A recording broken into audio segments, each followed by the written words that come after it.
Hello.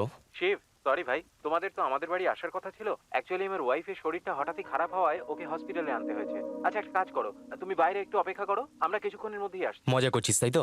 আরে মজা করছি না ভাই। আমি সত্যি সত্যি হসপিটালে। আর বাড়ির চাবিটাও আমার কাছে। কিছু মনে করো না। আমি বাড়ি গিয়ে সবকিছু বলছি। কি বলছে?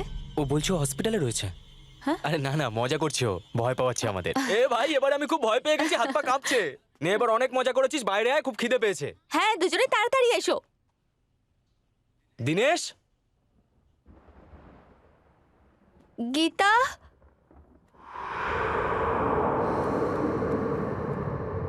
গীতা, কান্তা মাসি, তোমরা সবাই কোথায়?